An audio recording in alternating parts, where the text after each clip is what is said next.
For years, the spotlight has followed Meghan Markle and Prince Harry wherever they go. But what unfolded during this recent public moment revealed something far deeper than headlines or speculation. It wasn't about royal titles, status, or ceremony. It was about pressure, resilience, and the unseen weight of living in a world that never stops watching. As Meghan stood before a group, her words carried a quiet intensity, shaped by years of experience that few could truly understand. She spoke about being one of the most targeted public figures online, describing a decade marked by constant scrutiny and harsh commentary. There was no dramatics in her tone, just a calm honesty that made the message feel even more powerful. The room itself reflected a different kind of energy, young voices, open discussions, and a space designed for connection rather than judgment. As the group was divided into smaller circles, there was a sense that this wasn't just another formal engagement.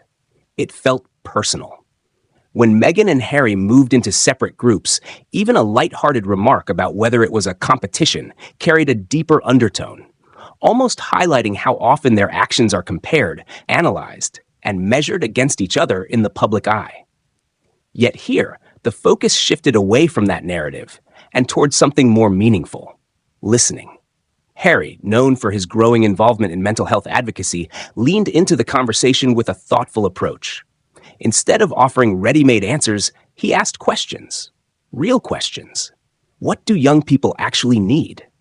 Is it professional help like therapists and structured support systems, or is it something simpler yet equally important, a safe place to gather, to talk, and to feel understood without judgment?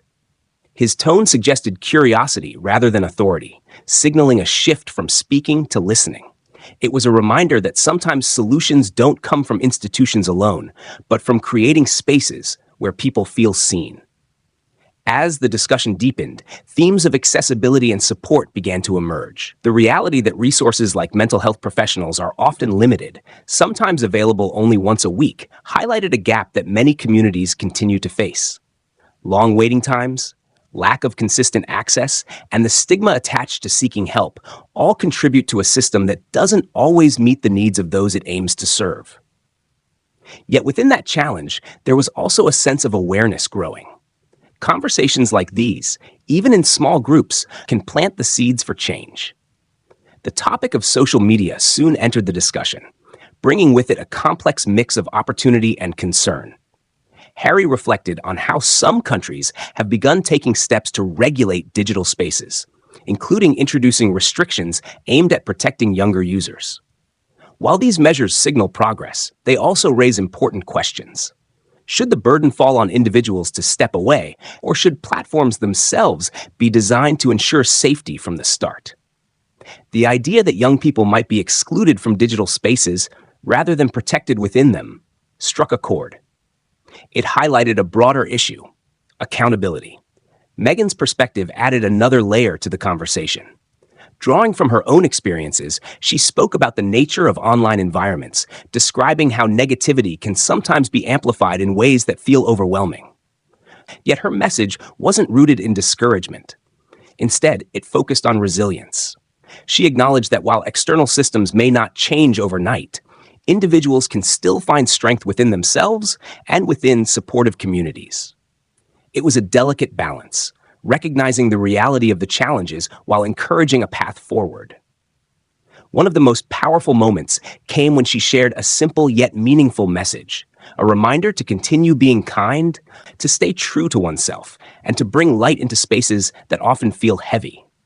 It wasn't presented as a solution, but rather as a perspective.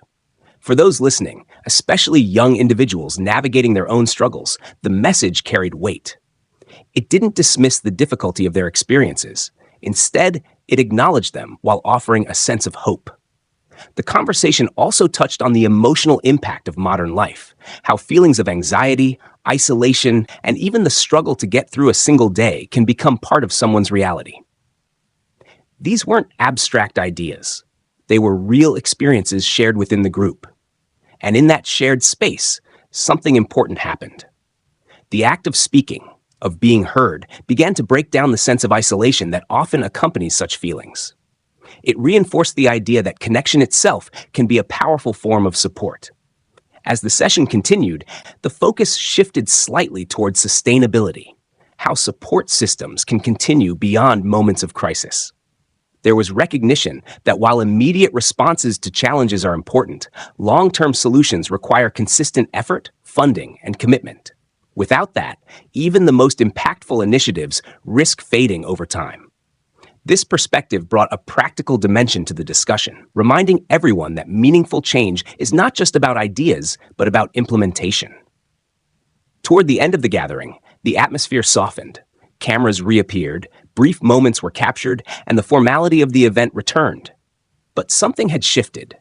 The interactions felt more genuine, less scripted. When a casual question about friendship surfaced, it added a human touch to the moment, breaking away from the seriousness that had defined much of the discussion.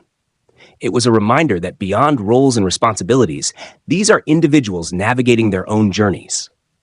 In the end, what stood out wasn't a single statement or headline. It was the tone of the entire experience. A tone of listening, reflection, and quiet determination. Meghan Markle brought forward a message shaped by personal resilience, while Prince Harry emphasized the importance of understanding and support. Together, their presence highlighted an evolving approach, one that moves beyond tradition and focuses on real conversations. This wasn't about perfection or easy answers. It was about acknowledging challenges, creating space for dialogue, and recognizing that change often begins with simply being willing to listen. And in a world that can sometimes feel overwhelming, that willingness might be one of the most powerful steps forward.